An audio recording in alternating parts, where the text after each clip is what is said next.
அன்பர்களே, ஆண்டவராகிய இயேசு கிறிஸ்துவின் நாமத்தில் உங்களுக்கு மனம் நிறைந்த வாழ்த்துக்களை தெரிவித்துக் கொண்டு சத்திய வசனம் திருமறை பாட நிகழ்ச்சிக்கு உங்களை அன்போடு அழைக்கிறோம். சத்திய வசனம், இது தேவனின் வசனம். நாம் சோர்ந்து போகையில் கரம் கொடுக்கும் நம் தேவனின் வசனம், நம் தேவனின் வசனம். பிரியமானவர்களே, ஆண்டவராகிய இயேசு கிறிஸ்துவினுடைய புண்ணிய நாமத்தினாலே உங்களை அனைவரையும் வாழ்த்துகிறோம். சத்திய வசன நிகழ்ச்சியை காண்கின்ற கேட்கிற உங்கள் ஒவ்வொருவரையும் ஆண்டவர் ஆசீர்வதிப்பாராக. பிரியமானவர்களே, இந்த நிகழ்ச்சிக்காக பிரார்த்தனை செய்யுங்கள். உங்களுக்காக, உங்கள் ஜெப குறிப்புகளுக்காக தொடர்ந்து ஜெபம் செய்கிறோம். இந்த நிகழ்ச்சியை நீங்கள் அநேகருக்கு அறிமுகப்படுத்த அன்போடு வேண்டுகிறோம். பரிசுத்த வாரத்திலே நடந்த ஒரு நிகழ்ச்சி தான் ஆண்டவராய் இயேசுவை ஒரு பெண்ணானவள் நல தைலத்தினாலே அபிஷேகம் பண்ணுகிறது சொல்லப்படுகிறது. மார்க் 14 அதிகாரம் 1-9 வாக்கியங்களிலே இதை வாசிக்க முடிகிறது. நம்முடைய ஆண்டவராகிய இயேசு கிறிஸ்துவானவர் ஒரு விருந்திலே கலந்து கொள்கிறார். அங்கே ஒரு பெண்ணானவள் நல தைலம் இருக்கிற வெள்ளைக்கல் பரணியை உடைத்து அவர் சிரசிலே ஊற்றினாள் என்று சொல்லப்படுகிறது. இதை கண்டு அநேகர் அதை விமர்சித்தார்கள். ஆண்டவரோ மெச்சிக்கொள்கிறார். அதை மார்க் நற்செய்தி நூல் 14 அதிகாரம் 1-9 வசனங்கள் வரை பார்க்கிறோம். ஆனால் யோவான் நற்செய்தி நூலிலே இந்த நலதைலத்தை ஊற்றியது மார்த்தாள், மரியாள், லாசரு, அந்த 3 பேரில் ஒருவராகிய மரியாள் என்று சொல்லப்படுகிறது. இந்த நிகழ்வு மிக முக்கியமான நிகழ்வாகும். உலகத்திலே நற்செய்தி எங்கெங்கே பரப்பப்படுகிறதோ அங்கெங்கெல்லாம் இந்த நிகழ்ச்சியானது பிரசிக்கப்படுகிறது என்பது நாம் அறிந்த உண்மையாகும். இந்த பெண்ணின் வாழ்க்கையிலிருந்து நாம் 3 காரியங்களை நாம் கற்றுக்கொள்ளப் போகிறோம். முதல் காரியம் என்னவென்றால், இந்த ஏரியா ஆஃப் சாக்ரிஃபைஸ், தியாகத்தின் பகுதியை எடுத்தால் இது ஆச்சரியப்படக்கூடிய ஒரு காரியமாகும். மார்க் 14 அதிகாரம் 3-4 வரை வாசித்தால் 300 பணத்துக்குரிய அந்த நலத தைலத்தை கொண்டு வந்து அவள் சிரசிலே ஊற்றுகிறாள். அநேகர் இதை வீண் என்று சொல்கிறார்கள். இதை தரித்திரருக்கு கொடுக்கலாமா என்று சொல்லி அவளை கண்டனம் பண்ணுகிறார்கள். ஆகவே இந்த 300 பணத்துக்குரிய தைலத்தை அவள் ஆண்டவருடைய சிரசிலே ஊற்றுகிறது ஒரு தியாகத்தின் பார்வையிலே அது சரியாக எண்ணப்படுகிறது. தியாகம் என்கிற வார்த்தை, சாக்ரிஃபைஸ் என்கிற வார்த்தை இன்றைக்கு மக்கள் மத்தியிலே, சமுதாயத்திலே, குடும்பத்திலே மறக்கப்பட்ட ஒரு வார்த்தையாகும். பழைய நாட்களில் சாக்ரிஃபைஸ் என்கிற வார்த்தை சபைகளிலே, ஊழியர்கள் நாவிலே சொல்லப்பட்ட ஒரு வார்த்தையாகும். இன்றைக்கி சாக்ரிஃபைஸ் என்கிற வார்த்தை மறக்கப்பட்டு போனது. ஆனால் இந்த நல தைலத்தை ஊற்றின பெண்மணி, அதற்குரிய அந்த நல தைலத்துக்குரிய மதிப்பு 300 பணம். ஒரு நாள் கூலி 1 பணம். 300 பணம் என்பது 1 வருடத்துக்குரிய பணம். அந்த 1 வருடத்துக்குரிய பணத்துக்குரிய நலதைலத்தை ஆண்டவருக்காக அவள் வீணாக்குகிறாள் என்று சொன்னால் அவள் தியாகம் பண்ணுகிறாள். அங்கே இஸ்ரவேல் நாட்டிலே, யூத மரபிலே 2 வழக்கங்கள் இருந்தது. தங்கள் வீட்டுக்கு யாராவது மதிப்புக்குரியவர் வருவார்களானால் அவர்கள் ஆகாரம் உண்டு போன பிற்பாடு அவர்கள் பயன்படுத்தின அந்த கண்ணாடி பாத்திரத்தை உடைப்பார்கள். ஏனென்றால் வேறு யாருக்கும் அது பயன்படக்கூடாது என்கிற அந்த நம்பிக்கை அவர்களுக்கு இருந்தது. 2வது, தங்களுக்கு பிரியமானவர்கள் மரிப்பார்களானால் அவர்கள் மேலே தைலத்தை ஊற்றி அவர்களை நறுமணப்படுத்தும் பொழுது அந்த நறுமணப்படுத்துகிற அந்த சூழ்நிலையிலே அது கொண்டு வந்த அல்லது அதை சுமந்து வந்த அந்த பாத்திரத்தை அல்லது பரணியை, அந்த வெள்ளைக்கல் பரணிகளை உடைத்து எறிவார்கள். இந்த 2 பழக்கங்களை இந்த பெண்மணியானவள் மனதில் வைத்து இதை செய்திருக்கலாம். ஆகவே அருமையானவர்களே, இந்த பெண் உண்மையாகவே தியாகம் செய்தாள். நம்முடைய வாழ்க்கையை நாம் சிந்தித்து பார்ப்போம். ஆண்டவர் எனக்கும் உங்களுக்கும் எவ்வளவோ தியாகம் செய்தார். அவருக்காக நானும் நீங்களும் எவ்வளவு தியாகம் செய்திருக்கிறோம். ஆண்டவருடைய சபைக்காக, நற்செய்தி வளர்ச்சிக்காக, அநேகர் ஆண்டவரை அறிந்து கொள்வதற்காக நானும் நீங்களும் செய்கிற தியாகங்கள் எந்த அளவுக்கு என்பதை சிந்திக்க வேண்டும். இன்றைக்கு அநேகருடைய நாவிலே தியாகம் என்கிற வார்த்தை இருக்கிறது, பாட்டிலே தியாகம் என்கிற வார்த்தை இருக்கிறது, பிரசங்கங்களிலே தியாகம் என்கிற வார்த்தை இருக்கிறது. ஆனால் வாழ்க்கையின் உள் ஜீவியத்திலே இந்த தியாகம் எந்த நிலையில் இருக்கிறது என்பதை நாம் சிந்திக்க அழைக்கப்படுகிறோம். ஆகவே இந்த ஏரியா ஆஃப் சாக்ரிஃபைஸ், ஆகவே தியாகம் என்கிற அந்த நிலையிலே பார்த்தால் இவள் மெச்சிக்கொள்ளப்படத்தக்கவள். இரண்டாவதாக இன்னொன்றை சொல்கிறேன், இந்த ஏரியா ஆஃப் சர்வீஸ் என்று சொல்கிறேன்.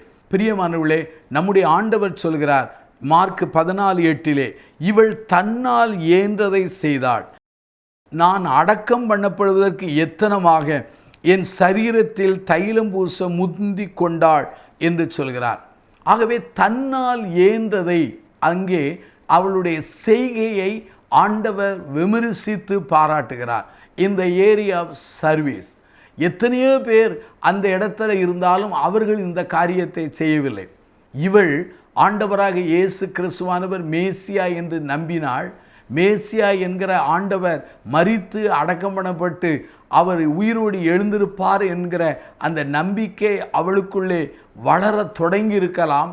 அல்ல, மேசியா பாடுபட போகிறார் என்கிற நிலையிலே அந்த பெண் அதை யோசித்து தியானித்து ஒருவேளை அடக்கம் பண்ணுவதற்கு எத்தனமாக இந்த நற்கிரியை செய்தார்.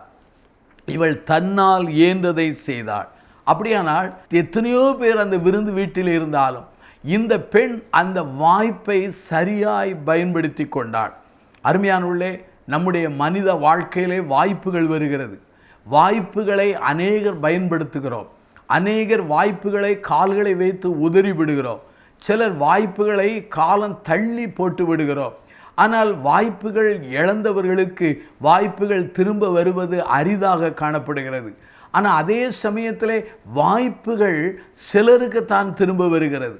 ஆனால் இந்த பெண்ணுக்கு இந்த வாய்ப்புகள் திரும்ப வருந்ததோ வரவில்லையோ, ஆனால் தனக்கு கிடைத்த அந்த வாய்ப்பை சரியாய் பயன்படுத்தி தன்னால் இயன்றதை அவள் செய்தாள்.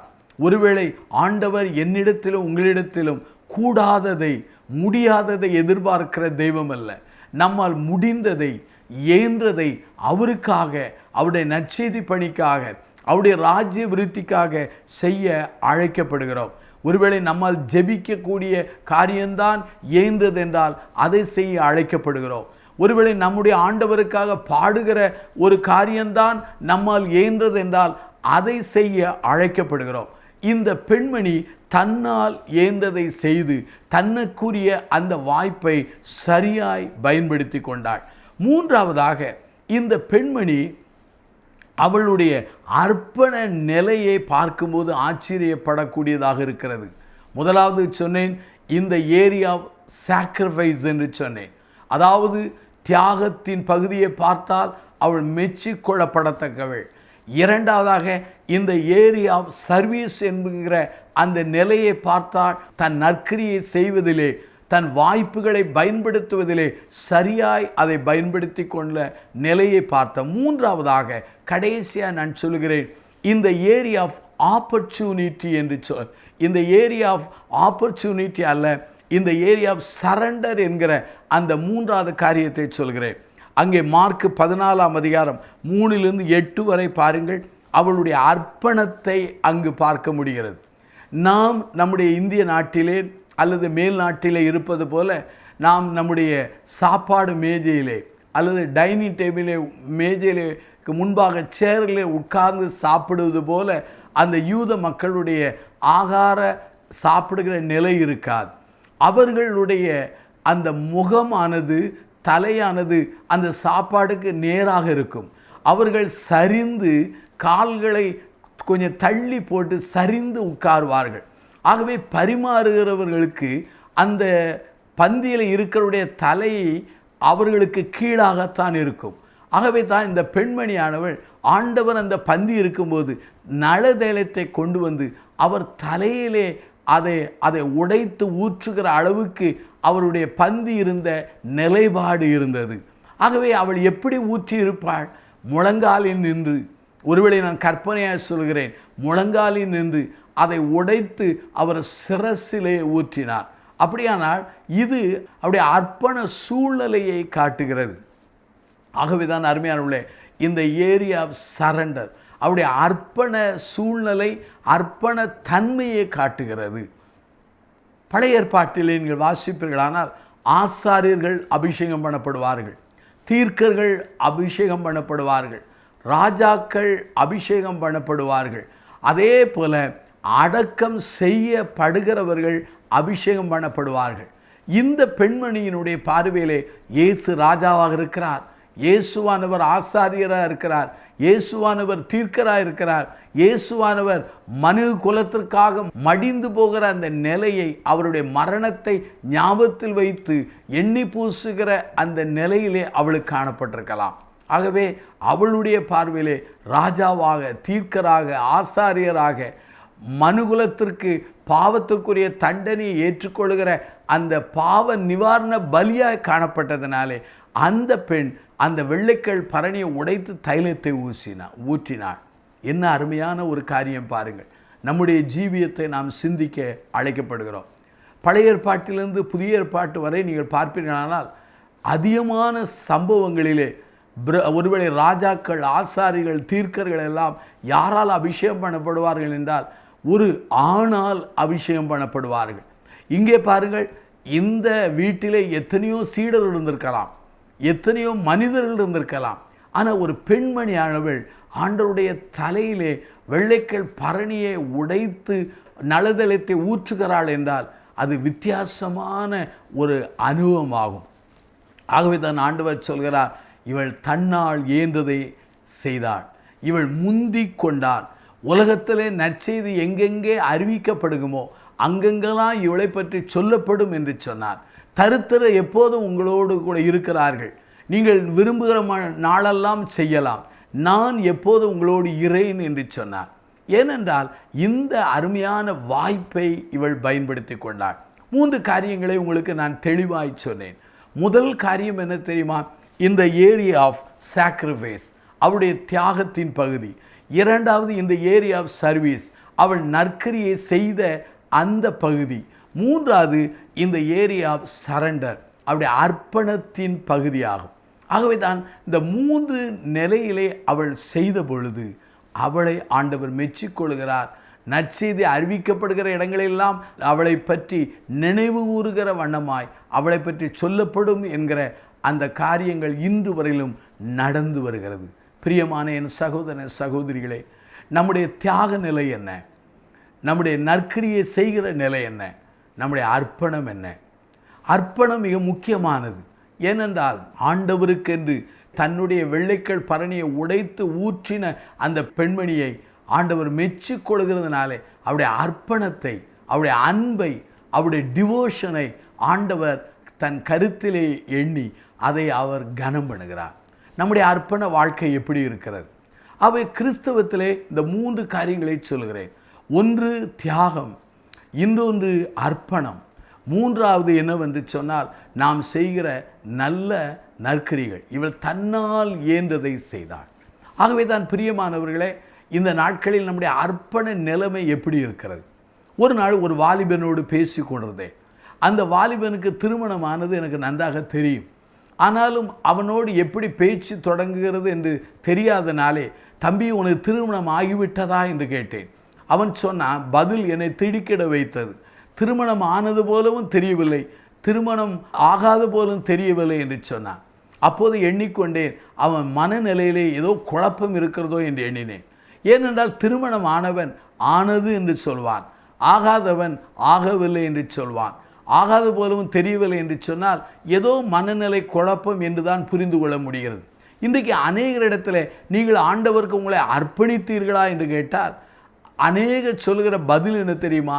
அர்ப்பணித்தது போலவும் தெரியவில்லை, அர்ப்பணிக்காத போலவும் தெரியவில்லை என்று சொன்னால் அதனுடைய பொருள் என்ன தெரியுமா? மனநிலையிலே ஒரு குழப்பம் இருக்கிறது, அர்ப்பணத்தை குறித்த நிலையிலே ஒரு தெளிவு இல்லை என்று பொருள்தான். அருமையானவர்களே, இந்த பெண் முழங்கால் படியிட்டு அவள் வெள்ளைக்கல் பரணியை உடைத்து நலதலத்தை அவர் மேல் ஊற்றி அவரை அடக்கம் பண்ணுவதற்கு எத்தனமாக அவள் செய்த அந்த நற்கிரியை, அவளுடைய அர்ப்பணத்தை, அவளுடைய அர்ப்பண செயலை அது வெளிப்படுத்துகிறதாக இருக்கிறது. நீங்கள் உங்கள் வாழ்க்கையிலே ஆண்டவருக்கு உங்களை அர்ப்பணித்திருக்கிறீர்களா? இந்த லெந்து காலத்திலே, தவசு காலத்திலே உண்மையாக சொல்ல வேண்டுமென்றால் இந்த பரிசுத்த வார நிகழ்வுகளை தியானிக்கிற இந்த காலங்களிலே உங்களை நீங்கள் அர்ப்பணிக்காமல் வாழ்வீர்கள் என்றால் அந்த வாழ்க்கை நல்ல ஒரு வாழ்க்கை அல்ல. அர்ப்பணம் செய்யுங்கள். அர்ப்பணம் செய்யும் பொழுது அந்த வாழ்க்கை ஒரு மகிமைக்குரிய வாழ்க்கையாகும். இந்த மார்க் 14ஆம் அதிகாரத்திலே சிலர் தங்களுக்குள்ளே விசனமடைந்து இந்த தைலத்தை இப்படி வீணாய் செலவழிப்பானேன், இதை 300 பணத்திற்கு அதிகமான கிரயத்துக்கு விற்று தரித்திரக்கு கொடுக்கலாமே என்று சொல்லி அவளை குறித்து முறுமுறுத்தார்கள். எந்த ஒரு ஊழியத்தை செய்தாலும், எந்த ஒரு நற்கிரியை ஆண்டவருக்கு என்று செய்தாலும், எந்த தியாக பணியை நாம் ஆண்டவருக்கு என்று செய்தாலும், எந்த அர்ப்பண செயலை நாம் ஆண்டவருக்கு என்று செய்தாலும் 2 காரியங்களை நாம் சந்திக்க வேண்டும். ஒன்று, சிலர் விமர்சிப்பார்கள், சிலர் பாராட்டுவார்கள். சிலர் அதை குறித்து மகிழ்வார்கள், சிலர் முறுவறுப்பார்கள். சிலர் இதை இன்னொரு இடத்துக்கு செலவழிக்கலாமே என்று சொல்லி கருத்துக்களை செலவழிப்பார்கள். சிலர் நாம் செய்த காரியங்களை ஆமோதிப்பார்கள். ஆனால் ஆண்டவராகிய இயேசுவானவர் இவளுடைய செயலை விமர்சிக்கவில்லை, அதை கண்டனம் பண்ணவில்லை, அவளை குறித்து குறை சொல்லவில்லை. அவளை விட்டுவிடுங்கள், அவள் நற்கிரியை செய்கிறாள், முந்தி கொண்டாள், என்னை அடக்கம் பண்ணுவதற்கு ஏதுவாக செய்தாள் என்று சொல்லி தன்னுடைய வாயை திறந்து அவளை மெச்சிக்கொள்கிறார். ஆகவே தியாகம், நற்கிரியை, அர்ப்பணம் இந்த 3ம் எனக்குள்ளே உங்களுக்குள்ளே இருக்குமானால் நம்முடைய இரட்சகர் நம்மை நிச்சயமாய் மெச்சிக்கொள்வார். நாம் அவரால் ஆசீர்வதிக்கப்படுவோம். பிரார்த்தனை செய்வோமா? ஜீவனுள்ள பிதாவே, இந்த நல்ல நாளுக்காக நாங்கள் நன்றி சொல்கிறோம். என்னோடு எங்களோடு நீ பேசும், எங்களை ஆசீர்வதியும். இந்த நல தைலத்தினாலே உம்மை அபிஷேகம் பண்ணின இந்த பெண்ணை போல நாங்களும் எங்களால் இயன்றபடி உமக்கு செய்ய வேண்டியதை செய்ய உதவி செய்யும். எங்களுக்கு என்னென்ன கொடுத்தீரோ, என்னென்ன தாளந்து கொடுத்தீரோ, என்னென்ன ஆசீர்வாதங்களை கொடுத்தீரோ அவைகளை மதிப்பிட்டு அவைகளின் அடிப்படையில் எங்களால் இயன்றதை உமக்கு செய்ய உதவி செய்யும்.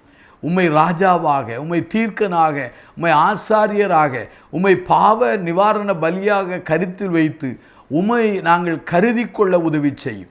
எங்கள் வாழ்க்கையிலே தியாக கிருபையை தாரும். எங்கள் வாழ்க்கையிலே தன்னால் இயன்றதை செய்யக்கூடிய நற்கிரிகளை தாரும். எங்கள் வாழ்க்கையில் இந்த பெண்ணுக்குரிய வாழ்க்கையில் இருந்த அர்ப்பண சூழ்நிலையை எங்களுக்கு தாரும் ஆண்டவரே. அப்படிப்பட்ட ஒரு கிருபையை எங்களுக்கு நீ தர வேண்டும் என்று செபிக்கிறோம். இந்த செய்தியை கேட்டு கண்டு கொண்டிருக்கிற ஒவ்வொரு மக்களையும் நீர் ஆசீர்வதியும். அவர்கள் வாழ்க்கையிலே பெரிய பெரிய அற்புதங்களை செய்யும், பெரிய பெரிய அடையாளங்களை செய்யும், பெரிய பெரிய மகத்துவத்தை செய்யும். அப்படி நீ செய்ய போகிறதற்காக நமக்கு நன்றி சொல்கிறோம். எல்லாவற்றையும் எங்கள் ஆண்டவரும் இரட்சகருமான இயேசுவின் மூலம் ஜெபிக்கிறோம் பிதாவே, ஆமென். இந்த புத்தகம் பற்றிய விபரங்களுக்கு சத்திய வசனம் அலுவலகத்தை தொடர்பு கொள்ளவும்.